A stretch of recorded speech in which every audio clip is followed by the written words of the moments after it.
Good afternoon. My name is Lauren Artilles, and on behalf of Harvard Bookstore, I'm delighted to introduce this virtual event with Elly Fishman, presenting her new book, Refugee High, Coming of Age in America, in conversation with Jacqueline Bhabha. I hope you're all doing well today. Thank you so much for joining us virtually. Through virtual events like this afternoon, Harvard Bookstore continues to bring authors and their work to our community and our new digital community during these challenging times. Our fantastic fall lineup is off to a great start. So if you're in the mood for some fiction this evening, come back and join us at 7 p.m. Eastern, when Marlo Granados will be presenting her debut novel, Happy Hour, in conversation with Stephanie LaCava as part of our new Voices in Fiction series, co-sponsored by Grub Street. To learn more about this and the rest of our upcoming schedule, visit harvard.com/events, where you can also sign up for our newsletter. Today's discussion will conclude with some time for your questions. So if you have a question for our speakers at any time during this afternoon's talk, click on the Q&A button on your screen and we'll get through as many as time allows. Closed captions are available for this event, and depending on the version of Zoom you're using, you may need to enable them yourself by clicking on the closed caption button on your screen. In the chat, I'll be posting a link to purchase Refugee High on harvard.com, as well as a link to donate in support of this series and our store. Your purchases and financial contributions make events like today's possible and help ensure the future of a landmark independent bookstore. So thank you for showing up and tuning in support of our authors and the incredible staff of booksellers at Harvard Bookstore. We sincerely appreciate your support now and always. Finally, as you may have experienced in previous virtual gatherings, technical issues may arise. So if they do, we'll do our best to resolve them as quickly as possible. Thank you so much for your patience and understanding. And now I'm excited to introduce our speakers. Elly Fishman has worked as a senior editor and writer at Chicago Magazine. Her features have won numerous awards, including a City Regional Magazine Award for her article, Welcome to Refugee High, her first report on the students and faculty at Chicago's Roger C. Sullivan High School, the basis of today's featured book. A Chicago native and graduate of the University of Chicago, she currently lives in Milwaukee with her husband and their dog and teaches in the journalism department at the University of Wisconsin-Milwaukee. Jacqueline Bhabha is professor of the practice of health and human rights at the Harvard T.H. Chan School of Public Health and director of research at the Harvard FXB Center for Health and Human Rights. She has published extensively on issues of transnational child migration, refugee protection, children's rights, and citizenships. She currently serves on the board of the Scholars at Risk Network, the World Peace Foundation, the Institute on Statelessness and Inclusion, and the Journal of Refugee Studies. She's a frequent advisor to UNHCR, UNICEF, IOM, and civil society organizations working on forced migration-related issues. Today, they'll be discussing Elly's acclaimed new book, Refugee High, recipient of the prestigious Studs and Ida Turkel Prize for a first book in the public interest. She chronicles the 2017-2018 school year at Chicago's Sullivan High, a long-standing bastion for immigrant and refugee students. Her year of reportage takes place during one of the worst refugee crises in history, and during the xenophobic and anti-immigrant tenure of the Trump administration. She follows students, teachers, and administrators as they deal with the unique challenges and complexities of their situation and the everyday tribulations of teenage life. Publishers Weekly says, Fishman unearths the inner lives of her subject with care and precision and skillfully balances lighter moments like soccer games and TikTok dances with harrowing turns of events. The result is a powerful portrait of resilience in the face of long odds. And Dina Mayeri calls it a deep dive into an experiment I've always wanted to witness, meticulously researched, lovingly written, and rich in revelation. So without further ado, I'm excited to turn things over to our speakers. The digital podium is yours, Elly and Jackie.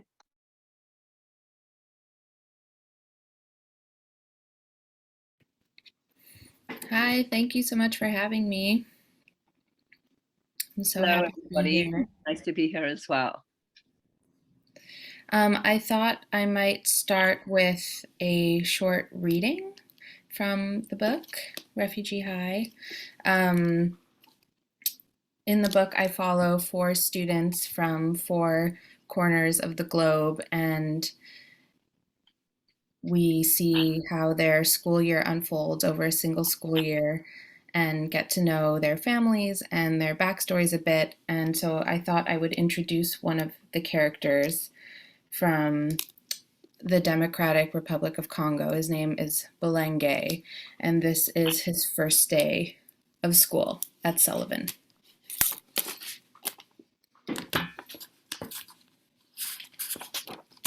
Just find the page.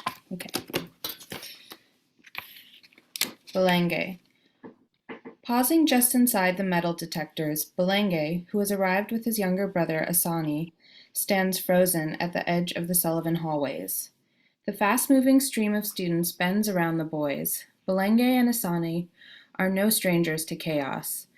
They were raised in a world colored by makeshift shelters and scarcity of wood, food, and water. Like many young Congolese refugees, the two were born as stateless citizens in the only hospital inside Nyarugusu, the sprawling refugee camp in Kigoma, Tanzania. They grew up among more than 150,000 people without a place to call home. But here, in the hallways of Sullivan, where the crowds of students include groups of tall, broad-shouldered Syrian teenagers, pairs of girls in headscarves and trench coats, and kids with Apple headphones and pristine Jordans, Belenge does not yet understand his place in the school's social order. Belenge has been anticipating his first day of school all summer. He picked out red track pants and a black striped jacket for his first day outfit. He arrived in Chicago 12 months ago and spent the last year at the nearby Sen High School. There, he sat in the back of regular classes. Belenge, who still struggles to communicate and express himself in English, couldn't follow the lessons. He also found the rigid structure, long hours, strict attendance policies, nightly homework frustrating. Everything overwhelmed Belenge when he first arrived in the United States. Belenge and his family had never lived in an apartment. He had never had electricity nor seen a 3-story building. He'd never used a refrigerator or walked into a room full of books. He'd never seen snow or worn a winter coat. Cell phones and social media were novel too. But enrolling at a new school introduced Belenge to a new social anxiety, fitting in. The 16-year-old discovered that strangers often assumed he was Black American, but to Belenge, Black students were just as foreign to him as any other American classmates. Not long after Belenge and Asani arrive at Sullivan, a youth manager joins them. She's from Refugee One, the resettlement agency that helped Belenge and his family establish their lives in Chicago. Taking a few steps into the hallway, the counselor shepherds the brothers towards the library. Inside, Belenge spots a coterie of Bembe Congolese families in the corner. His entire body relaxes and he smiles, revealing a set of brilliant white teeth. Among them, Belenge sees his friends Asengo and Felix. Both boys are also from Nyarugusu. Asengo sits with his sister, whose feet are squeezed into high heels and whose cheekbones are accentuated by thick makeup. She looks like a soap opera star. Felix, who started at Sullivan last year, nods to Belenge. Felix's English is good thanks to hours spent watching American movies, listening to pop music, and reading American books. Belenge figures Felix probably knows every lyric to every Justin Bieber song by now. Felix and Belenge make plans to walk home together. The two are neighbors now that Belenge's father moved to his family next door to Felix's family's apartment. Belenge's father, Tobias, works long hours, and when he isn't working, he drinks. Felix's mother, Sakina, who everyone calls Mama Sakina, looks after Belenge and his siblings. She makes them fufu in the afternoon and spends the evening braiding Belenge's sister's hair. In an environment where everything remains new, Mama Sakina offers Belenge some sense of stability. After greeting his friends, Belenge takes a seat in the library. A student explains, in Swahili, that he needs to wait for his schedule. Belenge settles in. He doesn't mind waiting. He's used to it. In Nyarugusu, the average family remains in the camp for 17 years before they are resettled somewhere new. Waiting is part of life. So that's Belenge, whose story will continue to follow throughout the book. So Elly, thank you for that reading, and thank you so much for your wonderful book. It's really thrilling to read. Very moving. How can I put it? Really, a direct, moving, and multifaceted account of this very important and under studied phenomenon, which is how refugee children and other non-citizen children really fit into increasingly complex, diverse, but also in many cases xenophobic societies. So thank you for writing this book, and thank you for coming to Cambridge, albeit virtually, to talk about it. So my first take really on reading your book was how refreshing it is to read something which is nuanced but fundamentally hopeful. This is a complex, as I've already said, topic, but also one which is filled with a lot of tragedy and a lot of pitfalls, policy mistakes, social hostility, kind of compromises constantly being made. And it's really nice to read something which is ultimately, of course, human and, as I say, nuanced, but is really inspiring and positive and forward-looking. So I guess the first thing I wanted to talk about was this mood in the book and how you kind of pitched your narrative in this way, avoiding being too kind of weighed under by the weight of tragedy that many of your protagonists, of course, have experienced, but without being, you know, of course, unrealistically kind of utopian either. So how did you kind of pitch this? Obviously, as a reporter, you have experience of kind of different tones, but I just wondered in this context how you chose and how you kind of selected from what you have to put this kind of narrative together. Oh, well, first, thank you for such kind words about the book. It's I so appreciate it. And it is, you know, striking that tone was something I thought quite a bit about. I was really interested in trying to offer a different lens on the refugee narrative, one that focused on resilience more than struggle, and tell a story that really showed how these young people were not defined only by their trauma, but are teenagers. And that really came directly from my first experience arriving at Sullivan all the way back in 2017, when Donald Trump was newly inaugurated and announced the travel ban from 7 majority Muslim countries.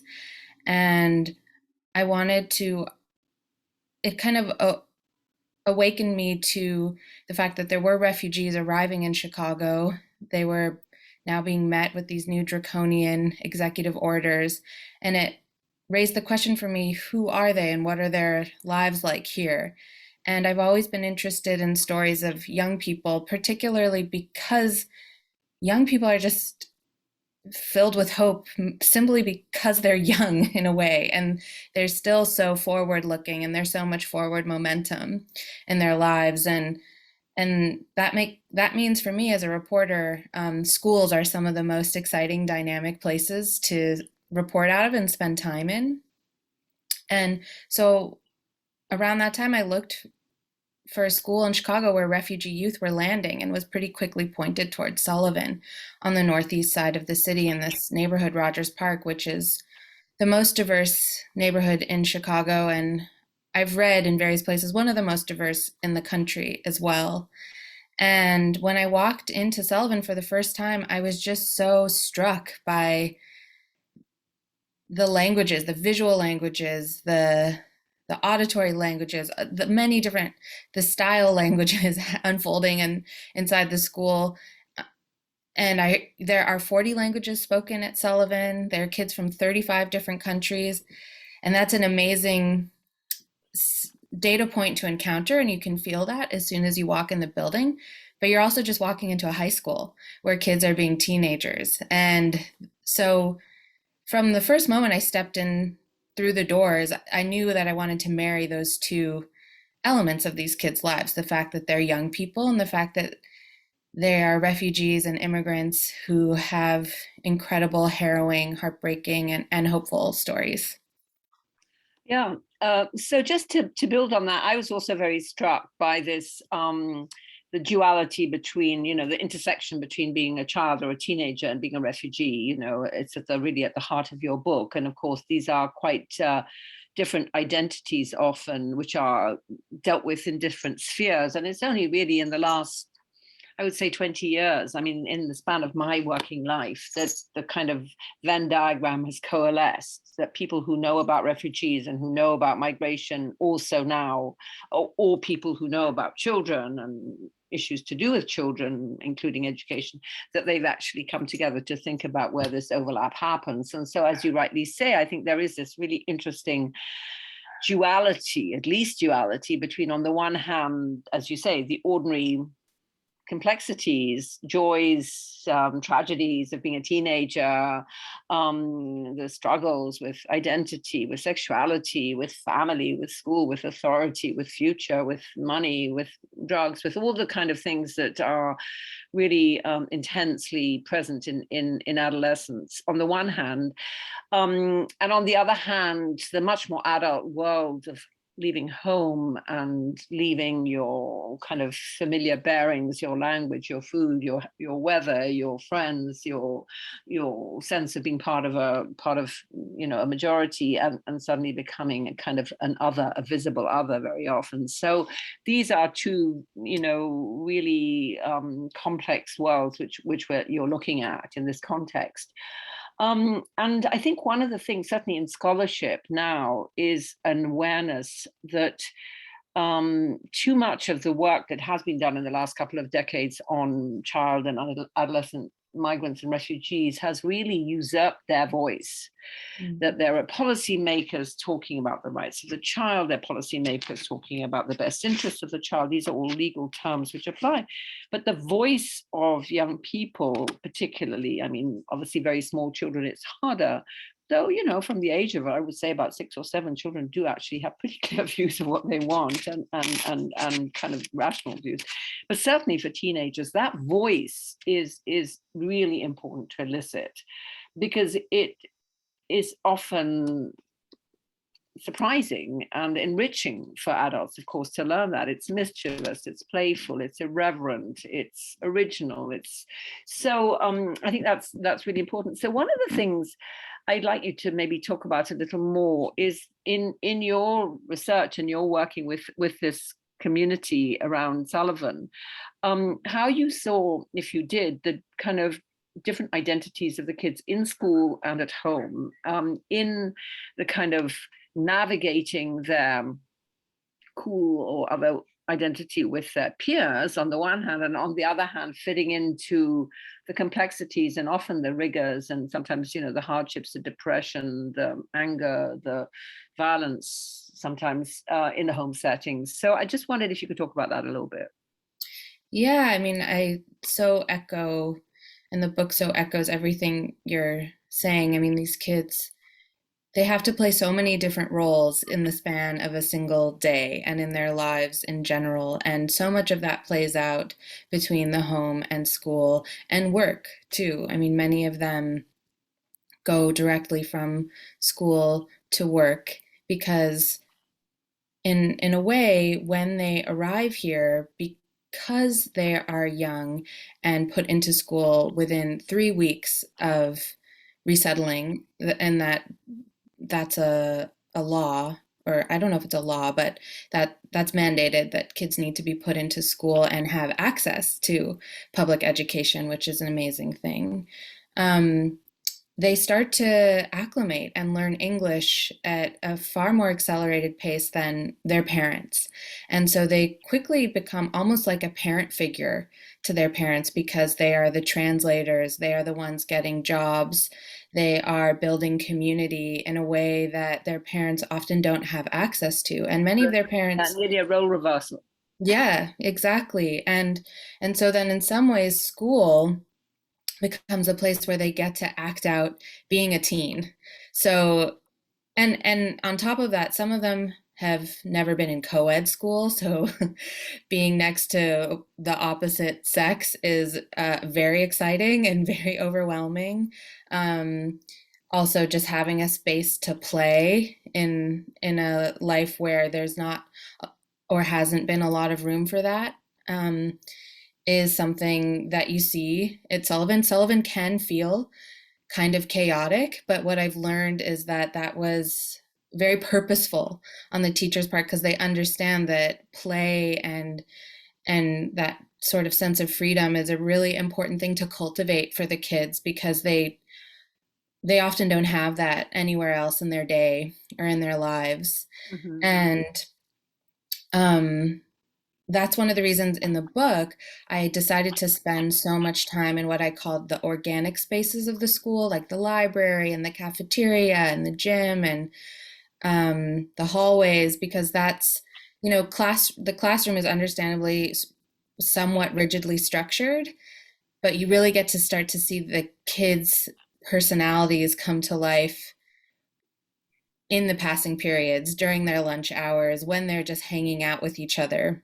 And that's also where you get to see the conversations between different cultures come alive too, through music and food and social media and all these different worlds that they access and enter on a day-to-day basis. So yeah, I mean, they are juggling so many different roles, and it, especially for teenagers, because they are sort of in this liminal space between childhood and adulthood.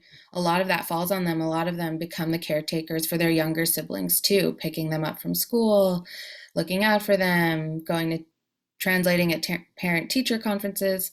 There's a lot of pressure and a lot of burden that these kids carry, and that's hard when you're 16 and you you want to be on Snapchat or playing video games or going to soccer practice or whatever it is, that teenagers also like to do. Yeah. No, so I wonder if I could link these first 2 points and ask you, I know you're not a policy person, which is where I sit, but as I started off by saying, one of the things I love about the book is that it's kind of upbeat. Ultimately, it's kind of an example of, with some qualifications, a success story. So A, and B, linking with what you just said about play and the kind of, organized chaos, or the intentional, flexibility of the school as being something which is by design, recognizing the needs of kids.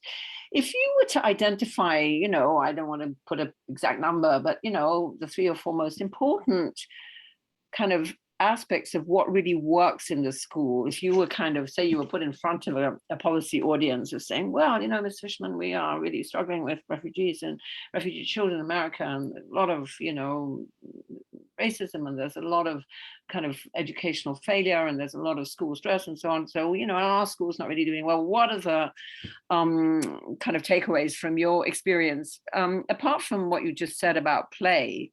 What else would you put in that bucket of kind of positive, what we in the policy world often call good practice examples, that others could emulate, given how frequent this issue is in this country?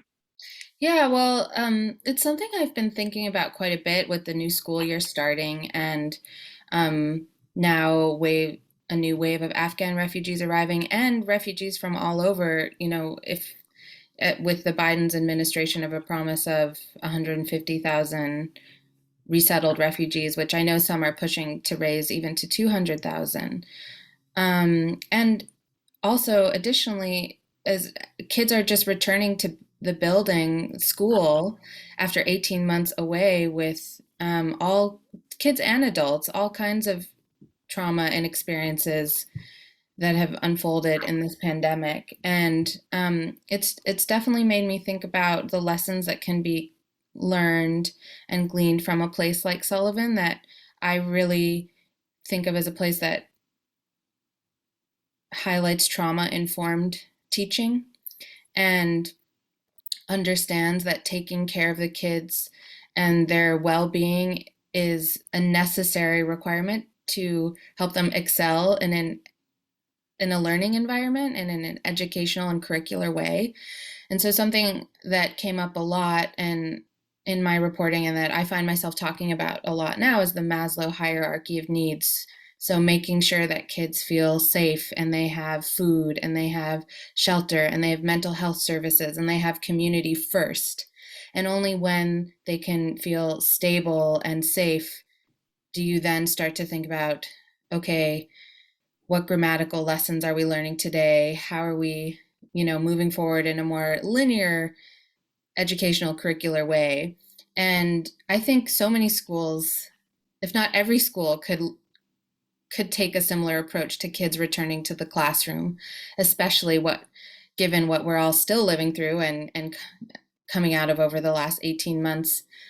In some ways, learning and trying to understand how to meet kids where they are and on a really individualized level is what allows success to happen But in can I St. just stop Sullivan. you there, Ellie? I mean, I agree with you, but one of the things that you often hear from teachers, and I don't know if you and school administrators, is schools are enormously already nearly overburdened by requirements from society. They are the front line for many social ills, kind of family failure, policy failure, crumbling social structure, danger in the neighborhood, xenophobia, COVID.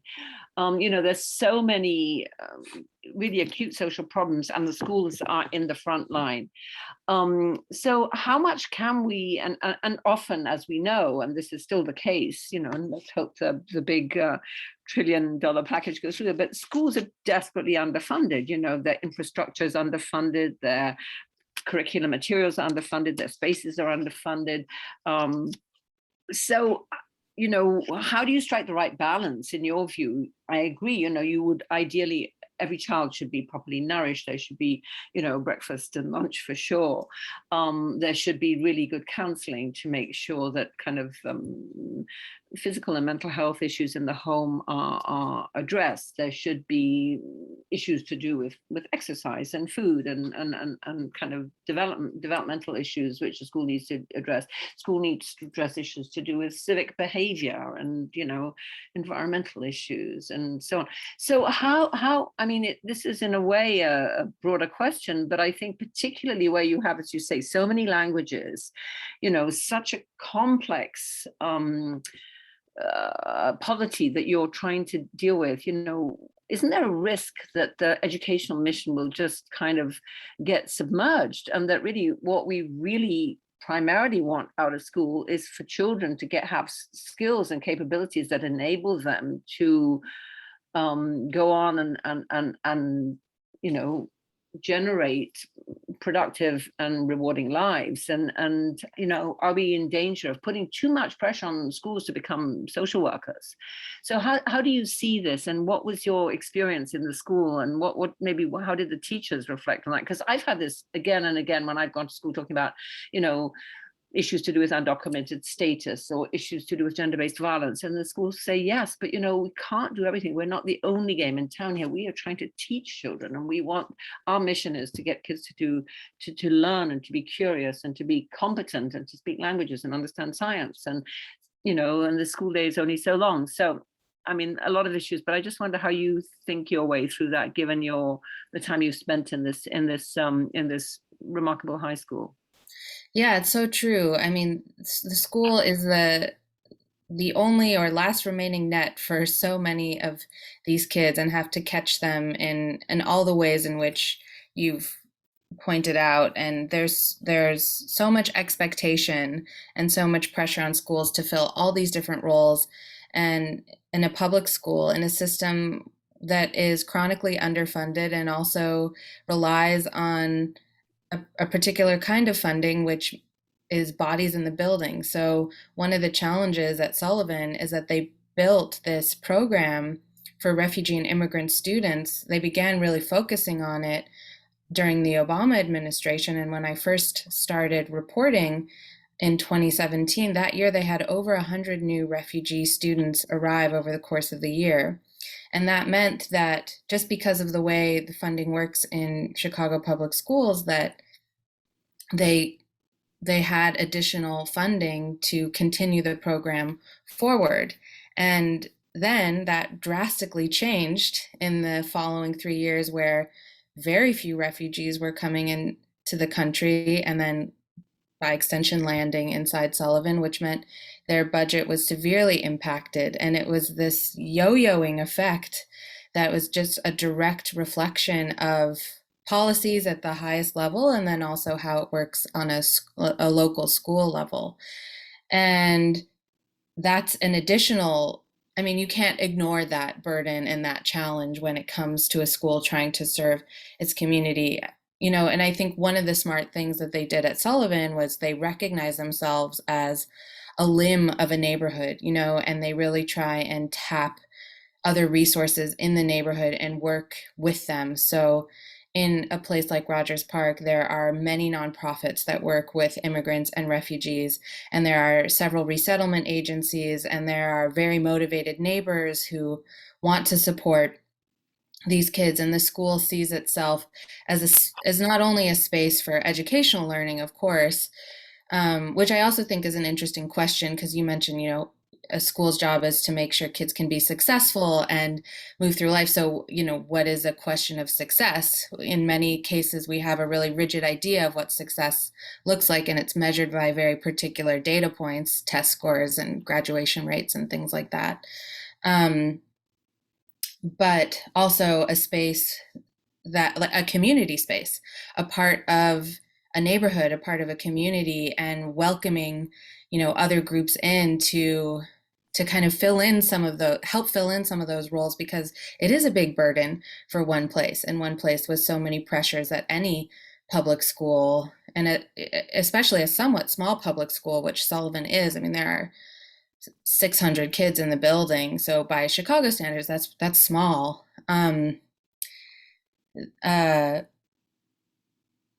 It's a lot for one place, and a staff of 100 adults to carry on their own. Absolutely. No, absolutely. So there are two other things which I wanted to raise with you. One follows on from what you were just talking about, which is kind of the role of the community more broadly, the host community, if you like, which is a complicated concept anyway, because the host community itself, as you show in the book, consists of many different layers of people. But certainly, this is something I'm actually working on myself at the moment. The importance, I think, of sustaining that empathic solidarity is what I'm calling it, that people have towards, needy outsiders who arrive generally as a first reaction. The importance of sustaining that really can't be overstated. And so much of our current policy, including to some extent in this administration, and of course, dreadfully in the previous administration, so much of our policy undermines that empathic solidarity instead of shoring it up. It makes it harder for host communities to be generous, to be welcoming, to continue to be open. And absolutely, as you say, this is critical because nobody can do this alone. So you need sponsors, and you talk about that in the book. You need families who are engaged, and there's some wonderful sponsorship schemes. There are people who open their homes that host refugees, and we've seen that again now with Afghans. There are some wonderful examples. So, I just wonder if you have a sense from the kids of what are the most productive avenues, both the refugee kids or the DACA kids or whatever, the non-citizen kids, and the other kids. What are the most productive and generative mechanisms for bringing and sustaining this host society generosity? Is through sporting events? Is it through proper government funding of community institutions? Is it, what examples come to your mind? Because so often we see the opposite. We see people starting off generous, welcoming, it's excited, and then as they find they're kind of going it alone, and all the resources from outside never really arrive, and their community is getting overburdened, and there's more litter, and there's more crime, and there's this, you find the negatives. So, what did you see, or what ideas did you get of what is generative and sustaining of this kind of solidarity that we, as you rightly say, depend on to make even a school work?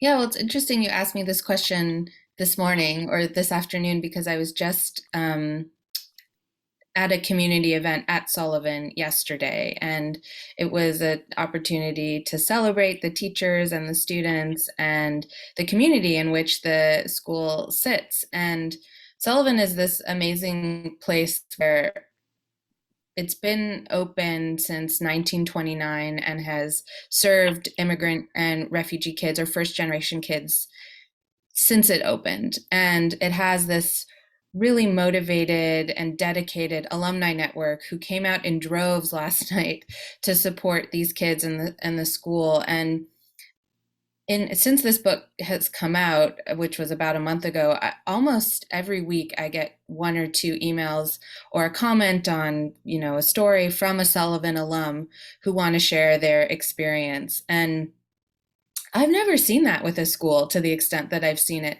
at Sullivan. And I know you've talked about this in some of your work, but it's so much of that, those individual relationships that students build with teachers or mentors in the community. Those are the relationships that they carry forward. And one of the really wonderful things I see inside Sullivan is that they not only do they carry it forward, but then they want to pay it forward for newcomers. So students who had that experience 2 or 3 years ago at Sullivan are now thinking about how they can play that role for Afghan refugees or refugees from wherever now arriving in the community. And I saw that even with translators who I hired, because I was, working with families across many different languages, and many of the translators I hired myself arrived as refugees and did this work because they want to help the newest refugees arriving in the community. And, it builds this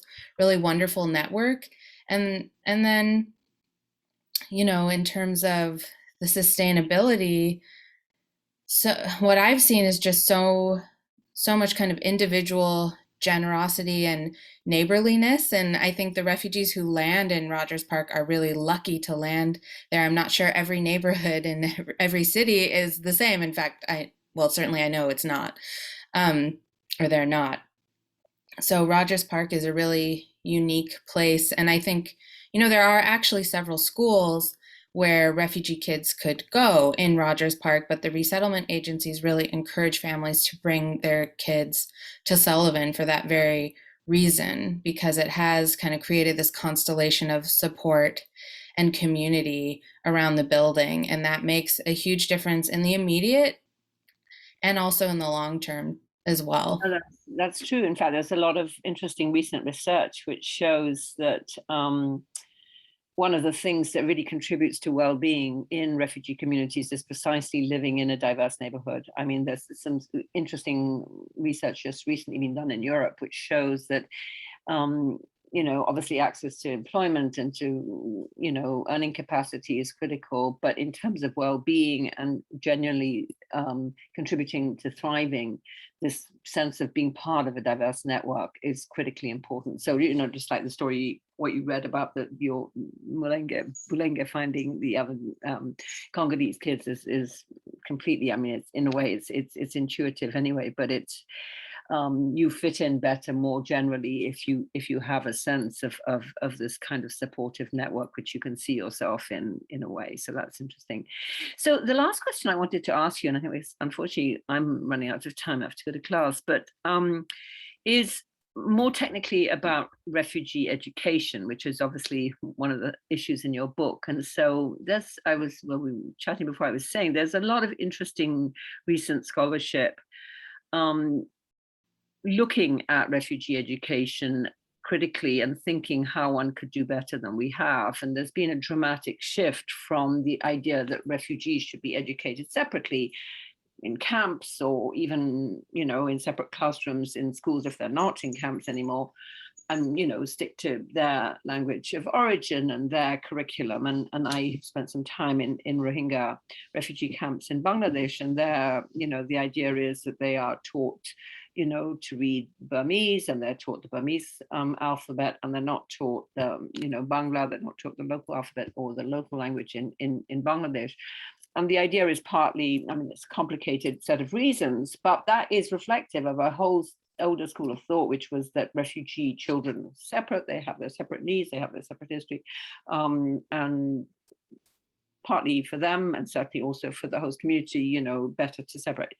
That thinking has really been radically rejected by UNHCR and others in favor of the approach that you're talking about in Sullivan, which is that, you know, refugee children are children like every other child, and they have special needs like many children do, but that they need to be part of a general collective policy. So the question then arises, well, what should education look like? And to what extent should one take note of what one of my colleagues, who's an eminent scholar of refugee education, calls the black box of previous education? Of course, refugee children have also had previous educational experiences, and they've also had previous exposure to formal learning in very different settings. So, and at the same time, they haven't been exposed to the kind of system that many of the majority kids will have had. So to what extent should that influence the pedagogy? And to what extent, when you're thinking about the future and what you're preparing people for and what you're enriching people's lives with pedagogically,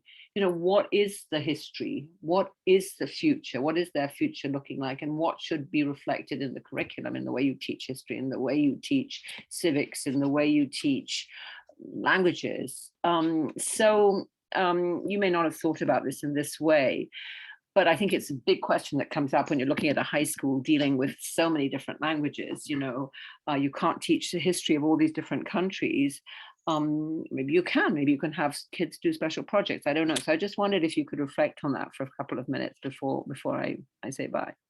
Yeah, absolutely. I don't know if I have all the answers, but I can speak to what I saw kids respond to in the school. And actually something I'm thinking about is I wrote this book in a way that young people can read it, and I really want young people to read it, and I want to try and build a curriculum, an EL curriculum and a regular curriculum around the book in a way that brings in different culture and different histories, and in a way that reflects what I saw inside Sullivan.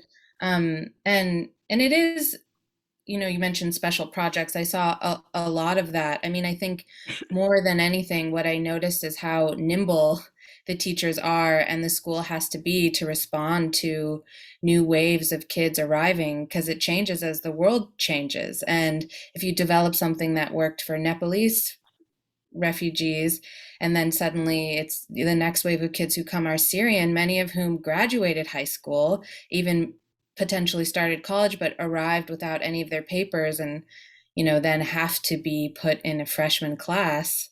That's a totally different calculation for educators, and one that they just really, at least at Sullivan, were responding to in real time. And I know that's a question for many of the Afghan refugees arriving, especially those with SIVs, special immigration visas, because many of them might arrive speaking English already and with a high school education already. And that is quite different than someone like Belenge, who came with really basically no formal education and no English.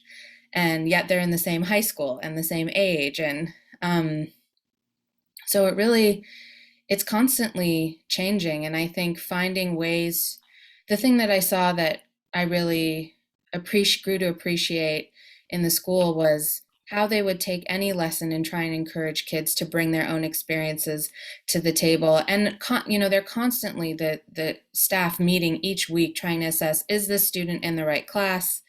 As, especially as they develop their language skills, you get a better sense of their education level, because sometimes really what's hindering it is just their proficiency in English. And as soon as they can start to communicate a little bit more, they realize, oh God, they should be in the medical program, or they should be in the honors program. And it just means checking in consistently and remaining flexible and nimble and responding to the kids, which is easier done at a smaller school like Sullivan. Half the kids at the school are refugees or immigrants, but like I said, it's only 600 students. That would be potentially much harder at a school with 3,000 students. So how do you scale that? I don't know. Ideally, you would scale your staff in correlation with the number of students you have.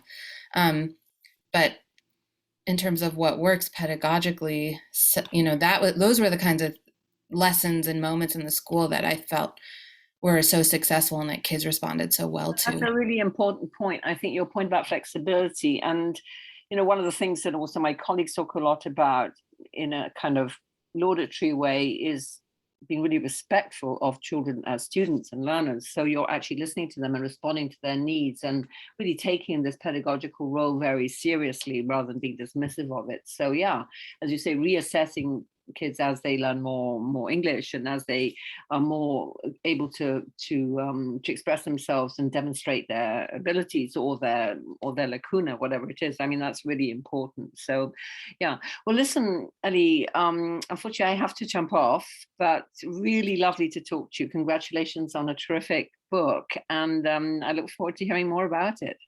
Thank you so much, and thank you for your thoughtful, wonderful questions. And hopefully we can marry some of the stories in the book with the amazing work you're doing That would be your great. end, and find some solutions. Exactly. Excellent. Okay, well, take care.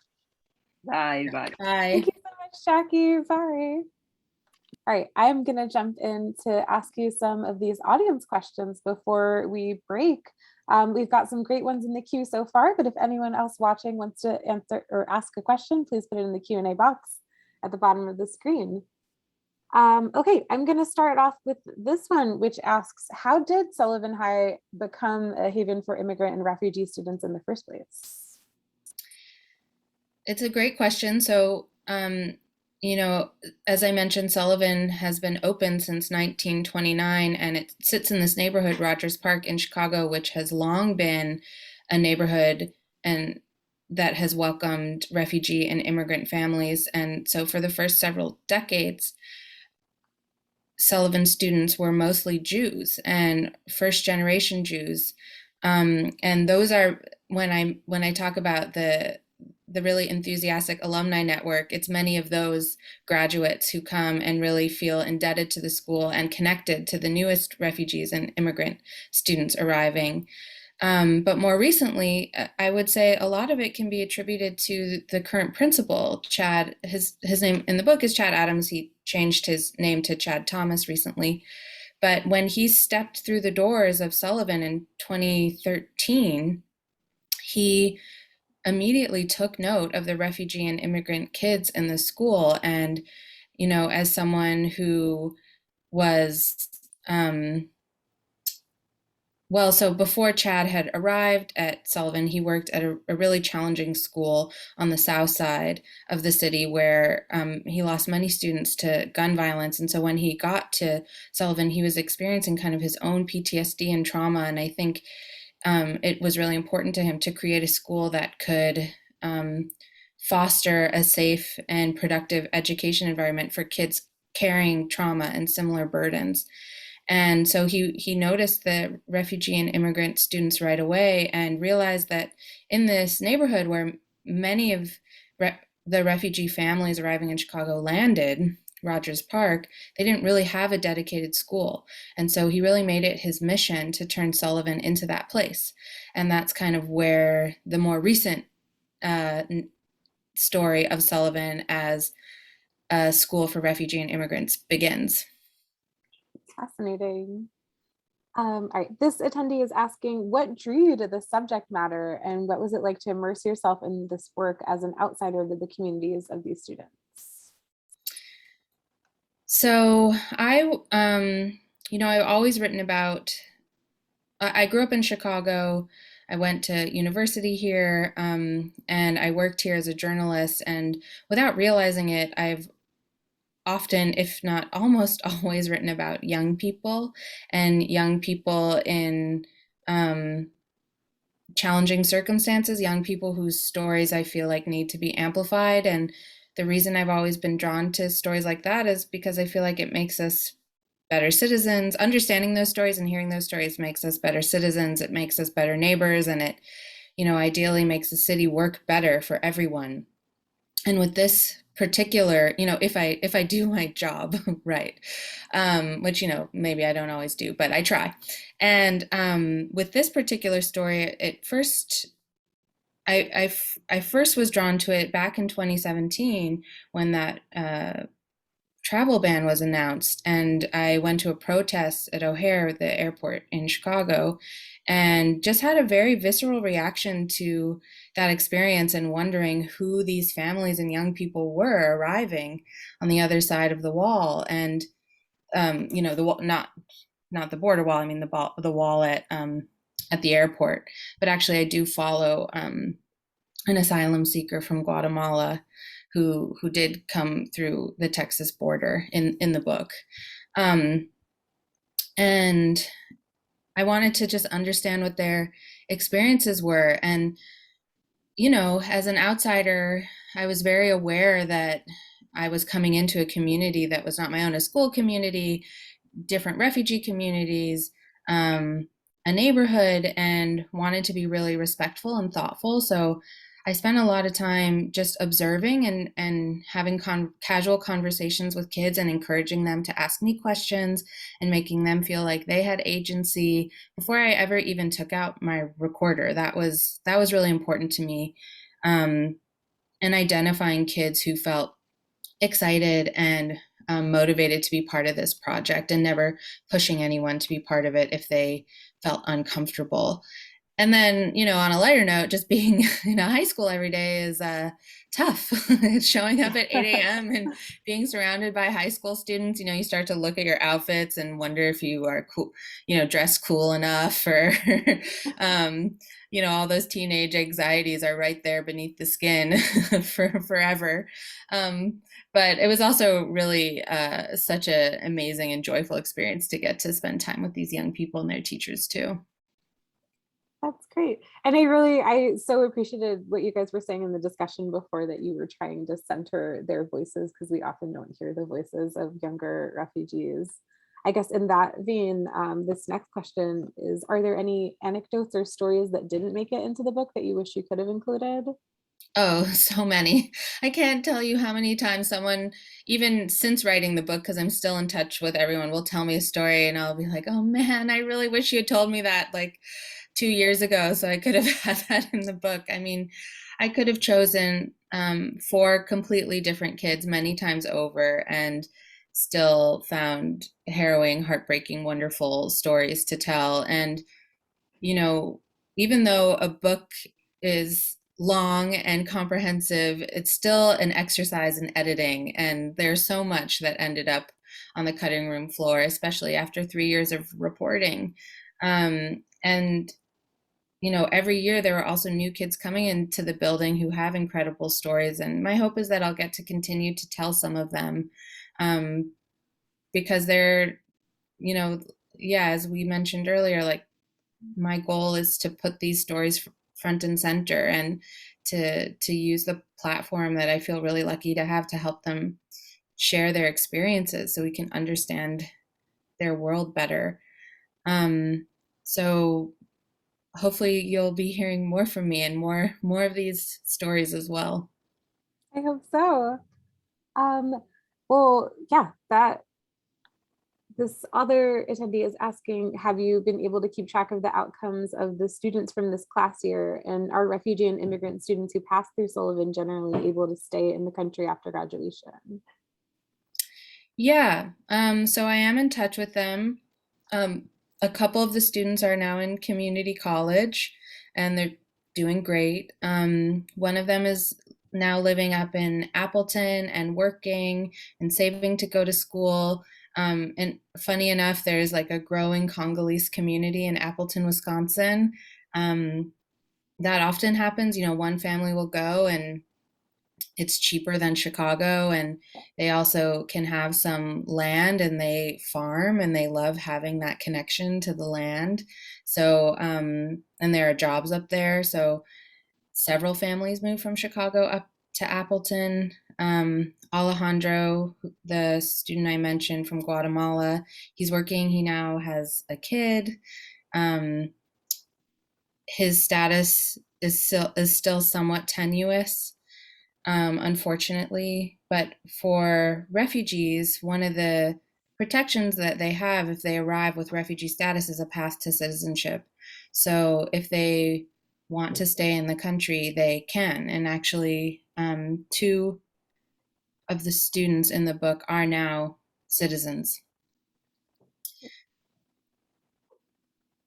Okay, and then the last audience question that I have here is, do you have any thoughts about how these teaching strategies and processes can and should be adapted in the age of COVID? I imagine that's just another difficult layer to all of this.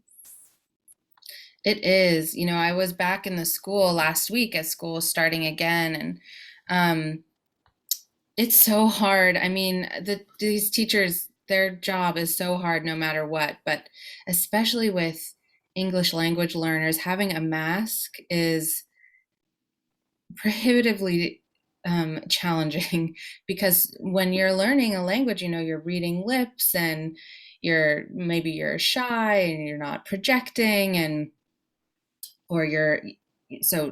teachers are reading their students' lips or students are reading their teachers' lips. And it's so hard with a mask. And also a small thing, but a lot of these kids come from cultures where they don't make a lot of direct eye contact. It's taken as a challenge or a variety of different kind of social cues. And so when you're wearing a mask and then you're also not used to making direct eye contact, communicating is incredibly difficult. And I was thinking, I wonder if I've seen some of those like see-through masks that are sometimes used so you can see people's lips moving, if that would be beneficial in an EL classroom. But it's only unfolding right now in real time. So in the same way we're talking about remaining nimble in many ways when it comes to refugee and immigrant education, I think that's going to be true this fall too. But it's so important for these kids to have the building to go to and have their classmates and their community. And that loss was felt really acutely among students at Sullivan over the last 18 months. So I know everyone is so thrilled to be back in the classroom and back together because these kids really need it. So they'll, figure it out one way or another. But yeah, there's a multitude of challenges for sure. Well, thank you so much. That was all the audience questions that we have. Did you have any closing thoughts or remarks for us, Elly? Oh, I just want to say thank you. I hope you read and enjoy the book, and you can reach me through my website. I love hearing from readers, and I wrote this book while there are very few refugees coming into the country, and that the book came out August 10th, and the news of Afghanistan unfolded about a week after. So it's changed so quickly, and I hope this book offers tools and examples for schools across the country who are receiving some of these kids of how we can build community, how we can help them acclimate, how we can be good neighbors and friends. And it is a story about a school in Chicago, but Sullivan in many ways is a prism for any school in any place where there are refugee and immigrant kids. And that's how I hope it will be read in general. So yeah, thank you for having me, and thank you for reading, and thank you for coming. Great.